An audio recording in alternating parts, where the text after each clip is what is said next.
I love the relationship you and Steve Kerr got, right? Because it's just like quarterback, coach, coach, quarterback. And Steve Kerr in the post game, he said that this is one of the deepest teams that he's ever coached. Andrew Wiggins said this is one of the deepest teams in the NBA. I agree with both Steve and Andrew Wiggins. Uh, what makes this Warriors squad so potent and so versatile in your opinion? I think number one, Mike has done an incredible job of building this roster out. In a summer where it was like, oh man, it's a bleak summer.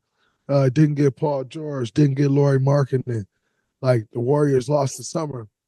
Mike Dunleavy was working, and Mike Dunleavy brought in a Yeah, guy nice. that in DeAnthony Melton, who the Warriors been loved, and I know the Warriors loved him because during DeAnthony Melton's draft, that was the first time I think, either the first or second time I attended the draft room with the Warriors. And when I did at that time, I was in there for like a week or two leading up to the draft, workouts, meetings, all of that. And I remember Kirk Latham, they were like,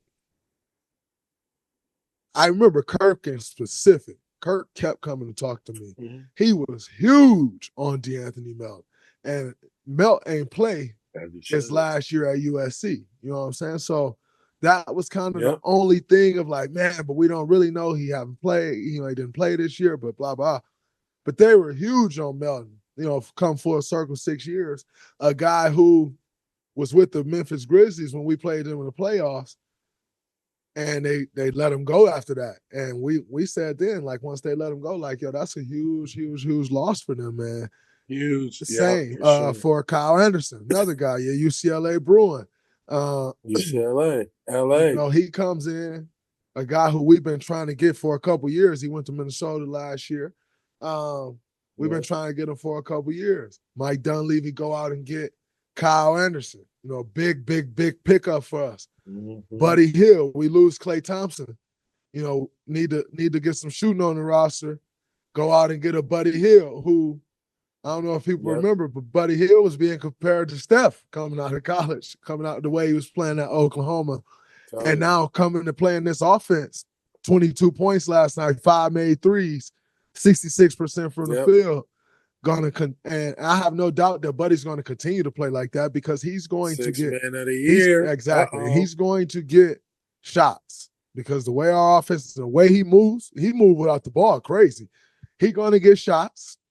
And he shoot the lights out the ball. We all know that. So he's going to put himself in that. We have a great year. He's going to put himself in that 6 man of the year running. Shit, we have a great year. Steph Curry got to be in all the runnings. And sure, we have a great year. AD want to start campaigning for DPOY and stuff already after game one. Shit, I'm campaigning too. We're going to have a great year. Great defensive year. Put on a defensive clinic last night. But keep on putting on a defensive clinic. So, that's kind of where we at with it.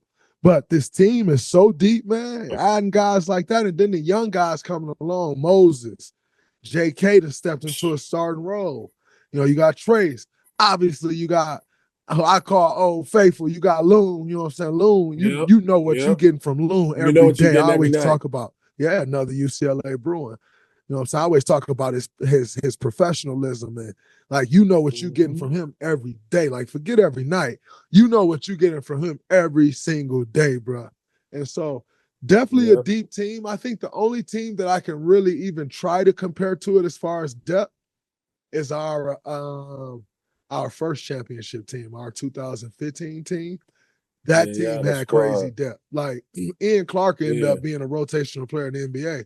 Ian Clark couldn't really get on the floor much with that team. You know what I'm saying? So that's that team is the only team that I've been on that I would put next to this one as far as depth. But I mean, that's a championship team. Makes sense. So. Y'all got that versatility. Y'all got versatility, and I would say for the first time I've seen, you have multiple people that are playmakers. Facts. You know what I mean? Facts. That's what make y'all kind of potent. Is like the system allow you to make plays, but you got people that can be playmakers too and sneaky with it. You know what I Yep. mean? So, Melton, Kyle Anderson, sneaky with it.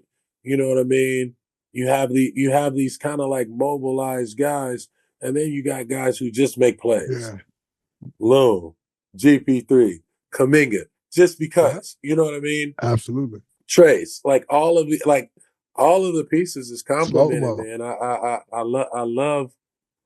I love what I'm seeing because when you think about 82 games, the way you guys have been playing over the years, I think a lot of those games, like last year, you would lose. A lot of those games, you're going to win those games because just what we saw against Portland, there's not going to be they're clawing back. Yeah. You know what I mean? Absolutely. I like that. Absolutely. And what I like about this team is like, you look at our first unit, it's go, go, go, man. It's like go, it's force, it's meet force. That second unit then come in and it's like, it reminds me again of that team when Sean Livingston and Andre Iguodala came in. Yeah. You have me, Steph, and Klay out there running around like chickens with our head cut off. They flying around the court. I'm flying around defensively. I'm making the plays offensively. We wild as hell out there. And then Andre and Sean come in and they calm everything down. And that's what I'm seeing out this second group, which is going to be big for us, man. That's going to be huge. Absolutely. That's going to be huge. What would you say the We Believe team? Because I remember talking to Stack, Matt, and they was talking about like when y'all We Believe team got assembled, the moves that happened at the trade deadline and different things.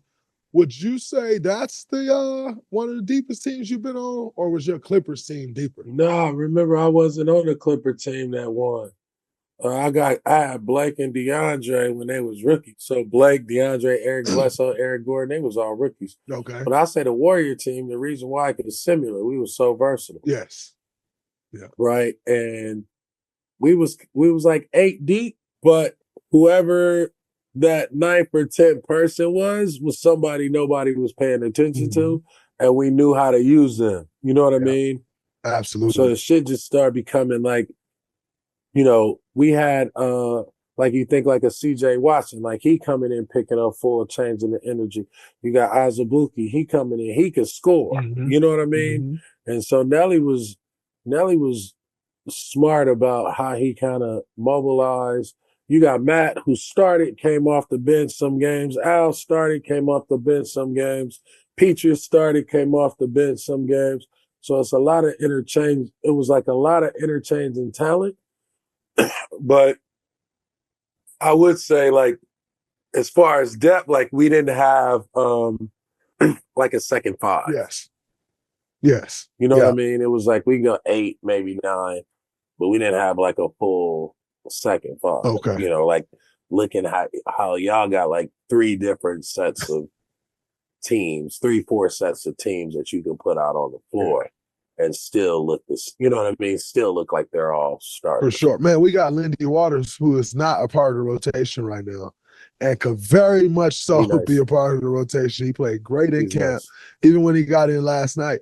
Those guys which Stott said today in film, I didn't know, those guys scored 25 points in 5 minutes when they got in the game. Like, man, so you got like all these young guys, they've been in the gym working, man. They've been putting that work in, and it's showing, and it's helping round this team out. So, yeah, man.